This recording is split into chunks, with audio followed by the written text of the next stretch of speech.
The 9th Parliament comprises of 389 MPs, of which the ruling party has a lion's share while the opposition has only 63 members. The alternative side argues that even with these few numbers, the opposition can still play its watchdog role and check the excesses of government. While you are a minority in Parliament, the reality of the matter is that the opposition on the outside is stronger.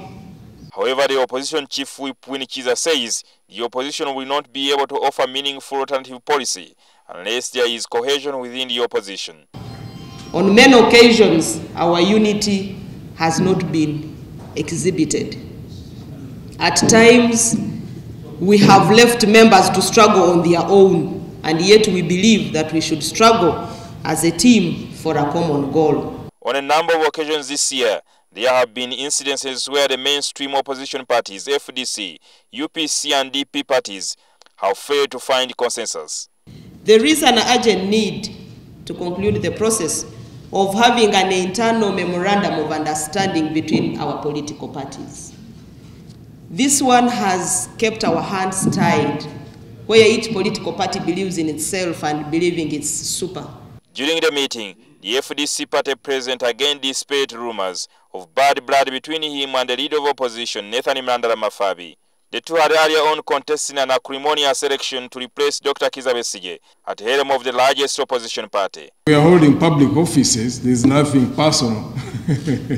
Those people who believe in a negative direction, that's not the issue for them. In fact, we are proving them wrong. So I want you to go and tell them that I met them at least together.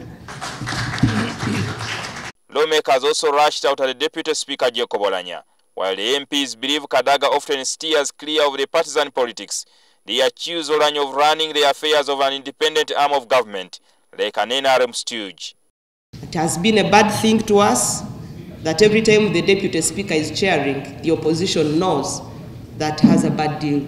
The country director, Action Aid Arthur Larok, who gave a keynote speech during the meeting, says there is a disconnect between the Ugandan citizen from politics, which continues to hinder the role of opposition in effecting change. Many people in the village actually say, just you give me something. I don't bother what you do in Parliament, just you give me. It is your turn. Despite several challenges, the opposition has delivered on some fronts. I'm deeply touched that during this period, none of the chairpersons has been faced with a minority report.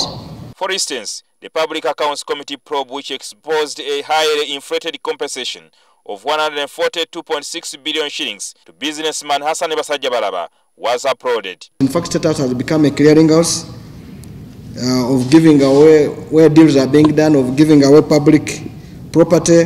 Two ministers, Saida Bumba and Dr. Kiduma Kubuya, were found culpable for this mess, backward under pressure to resign.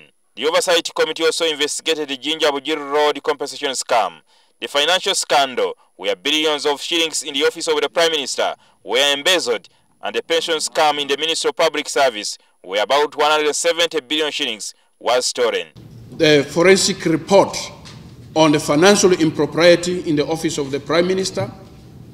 This report was completed and long submitted to the office of the Speaker, but it has not featured anywhere on the order paper. Nandala says the 2013 was largely a year of outright corruption and skyrocketing unemployment. With the close of 2013, I will humbly say, it will be wiser for us to bring this to an end. In 2014, the opposition will focus mainly on pushing for electoral reforms in Parliament. Amongst the key reforms the opposition is agitating for is the Independent Electoral Commission. Jingo Francis, NTV Weekend Edition.